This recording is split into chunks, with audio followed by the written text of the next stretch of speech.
Hello and thanks for joining us on Encore. Coming up on today's show, it's the literary accolade French authors dream of. The annual Prix Goncourt goes to Leila Slimani for her novel Chanson Douce, a chilling and dark account of a family's tragedy. His name is known to millions, his music to even more. Ludwig Van Beethoven is at the centre of a new exhibition at Paris's Philharmonic concert hall. And the magic of Walt Disney finally unveiled. Models, sketches and more go on show here in the French capital, revealing just how those animated films managed to capture the imagination of generations.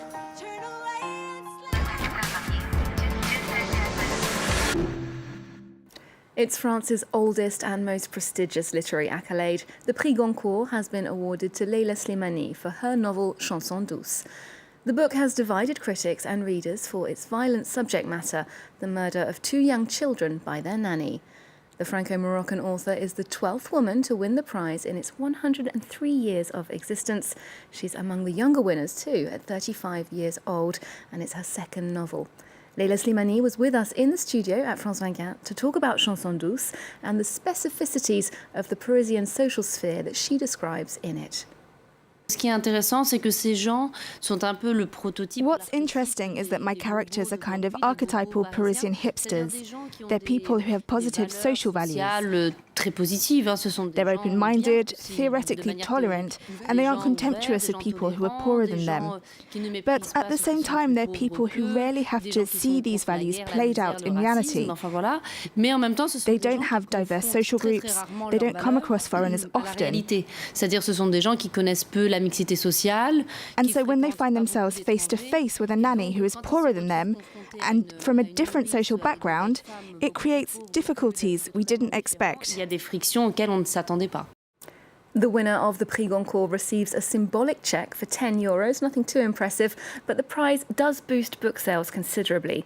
Authors often receive 4 times more royalties than those without the stamp of approval from the Goncourt jury. Next, tumultuous times might take their toll on society, but historically, disorder and dissidence have made for exciting artwork. A new exhibition named Soulèvements, or Uprising, has opened at Paris's Jeu de Paume gallery. The work on show investigates social unrests through the ages. Art historian Georges Didier Huberman put together the pieces to explore how rebellion affects individuals and the art they make. France 24's Axel Simon and Julien Sauvager went to check it out. The beating of a fist, saying no, to rebel, before taking to the streets. Arms proudly raised. These forms of rebellion have produced defiant images, many of which are displayed in the exhibition Soulèvements, or Uprising. The man behind this ambitious project is art historian and philosopher Georges Didier Huberman. Photos hang side by side with etchings from the time, posters with contemporary art videos. It's an exhibit which narrates his ongoing sociological research in parallel with world events. It's an exhibition that comes at an important moment. Georges Didier Huberman says before all rebellion there's a moment of devastation. He's talking about tough, oppressive periods which can perhaps lead to uprisings, depending on the context and on the country. En fonction des contextes et en fonction des pays. The barricades of the Cuban Revolution. The German student movement. And France's labor union strikes. Didier Huberman's goal is to bring together the different forms of revolt. Here we have a sort of documentary image by Willy Ronis, where we see this union demonstrator stirring up his colleagues and calling for a strike. Next to it are 2 photos of Germaine Krull, whose gestures are inspired by the body language of political rallies. For the public, the theme resonates with their sense of civic duty. There are a lot of questions about the political situation in many countries, including France. It's a recurring subject. This exhibition's come at the perfect time. It's really important for the uprisings that have affected so many countries. I'm really touched, and I want to know more now. Those already versed in the subject may notice Didier Huberman's exclusion of notable political and feminist combats. But for the art historian, his choice is an invitation to visitors to question all the ways humans rebel. He's an icon of classical music, and recitals of his symphonies sell out venues almost 200 years after his death. Now, the Paris Philharmonic Concert Hall has dedicated an exhibition to Ludwig van Beethoven. The composer's life and work are at the heart of the show, but the pieces also seek to convey how Beethoven has surpassed the status of composer to become a myth, and how he's inspired artists from all sorts of creative fields. Shirley Sitbon shows us round. A music genius and also an icon.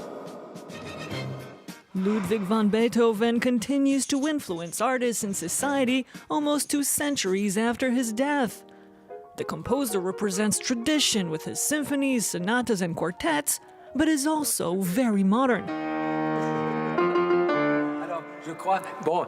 I think he was the first composer to bring power to his work. Suddenly he superimposes several harmonies. Sometimes the chords overlap and clash.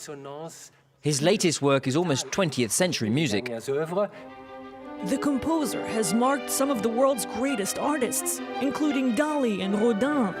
This is what Klimt painted after listening to his 9th symphony.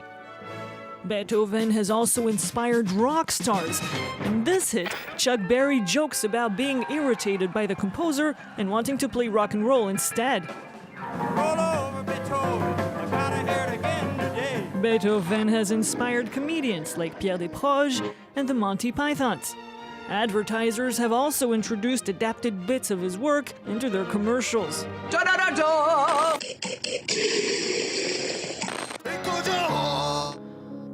Something else makes Beethoven unique: his personal tragedy, losing his hearing. It happened gradually. At age 26, he started hearing a buzzing noise. 20 years later, he was completely deaf. But the man who began composing at 12 continued to do so throughout his life. In recent years, Beethoven's work has been played in dramatic moments, like after terror attacks had struck Paris and Brussels. His Ode to Joy was performed in memorials meant to unite the population and bring back hope. The films of Walt Disney have delighted children and adults for generations, but just what is the secret of their success? You might find a clue in the 350 drawings and models on show at Paris's Art Ludique Museum. Visitors will get an insight into how the magic of Disney is made, and the exhibition is a world first. Julia Kim takes a look. From Mickey Mouse to Queen Elsa. For almost a century, each Walt Disney movie has marked a step in the evolution of animated film. For the first time, Paris's Art Ludique Museum pays homage to the technical innovation of Disney's key classics and the one passion at the heart of it all, drawing. Depuis que j'étais tout jeune, le dessin m'a toujours intéressé, et puis j'étais curieux de tout. Each generation of artists have aspired to more modernization while keeping the animation authentic. Well before the age of 3D, Disney's team made this original resin sculpture from The Lion King to bring to life the lion's movements from all angles. They're drawing on a flat 2D piece of paper, and as that character moves through the scene, whether they're coming towards the camera, away from the camera, three-quarter view, that this actually gives the animators the ability to look at these models and turn them around and understand how to get that perspective correctly on a flat 2D drawing.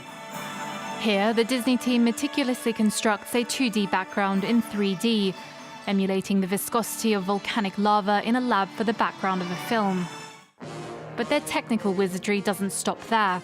Destroying Cruella de Vil's luxury car for the climax of 101 Dalmatians, Disney's artists created one-of-a-kind models of the vehicle, The ones that survived the crash scene, now valuable collector's items, have been loaned by the Los Angeles studio to be showcased for the first time in Paris. It's incredible. When you see the car on screen, you almost feel like it's in 3D, which didn't exist back then. And I think it's because it was inspired by a real sequence. They really filmed this car and then used that to redraw the scene.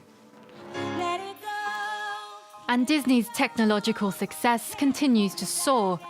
Frozen, the highest-grossing animated film of all time, is the product of a new program, specially designed to create snow and produce thousands of snowflakes, each one unique.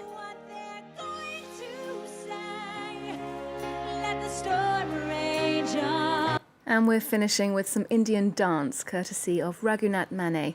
The musician and singer divides his time between France and Pondicherry in the south of India, and he's a master of Bharatanatyam, a dance that was once the preserve of women. He'll be performing his masculine interpretation of this traditional practice here in Paris later this month. Remember to check out our website for more arts and culture, and do keep up with Goncourt on our social media channels too. There's more news coming up on France 24 after this.